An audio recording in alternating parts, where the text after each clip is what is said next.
1,740 wanita Malaysia didiagnos dengan kanser cervix setiap tahun.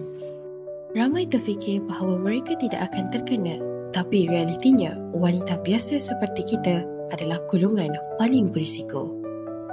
Setiap 5 wanita Malaysia, sekurang-kurangnya 1 berisiko mendapat kanser cervix sepanjang hidupnya.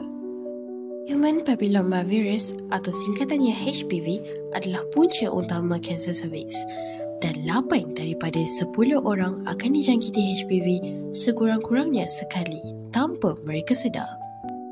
Pada usia 30 hingga 49 tahun, risiko jangkitan HPV berada pada tahap tinggi dan tanpa saringan, jangkitan ini boleh berkembang menjadi kanser cervix.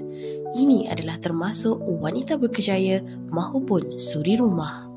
Kanser cervix hampir tidak menunjukkan apa-apa simptom pada peringkat awal dan ramai wanita rasa mereka sihat, tiada sakit. Namun, di dalam tubuh mereka, sel cervix sudah mula berubah secara senyap. Kerana tiada tanda awal, ramai wanita Malaysia hanya tahu mereka mempunyai kanser cervix apabila ia sudah serius dan menurut laporan Kanser Malaysia, sekitar 50% wanita dikesan pada tahap 3 atau 4 iaitu hampir separuh mengetahuinya pada waktu yang sudah terlalu lambat. Apabila kanser cervix dikesan pada tahap 3 atau 4, peluang untuk sembuh jatuh dengan sangat mendadak. Rawatan menjadi lebih agresif, lebih memenatkan dan ramai pesakit hanya bertahan beberapa tahun selepas didiagnosis. Rawatan seperti radioterapi dan kemoterapi bukan sahaja menyakitkan tetapi mengambil masa yang sangat panjang. Ia mengubah seluruh rutin kehidupan termasuklah bekerja, keluarga daripada segi kewangan dan juga emosi.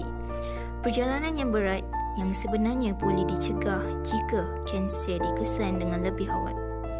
Ramai wanita muda terpaksa menerima kenyataan pahit. Mereka mungkin tidak dapat mempunyai anak selepas rawatan kanser cervix tahap lewat. Kos rawatan boleh mencecah puluhan ribu. Ramai keluarga terpaksa berhutang hanya untuk menyelamatkan nyawa orang tersayang. Ketakutan, kemurungan, rasa bersalah, semua ini menghantui pesakit. Kesan emosi bukan hanya pada wanita tetapi seluruh keluarga. Kanser cervix adalah kanser yang sangat menakutkan, tapi ia juga antara kanser paling mudah dicegah. Kenali risiko, fahami keseriusan dan yang paling penting, bertindak sebelum terlambat.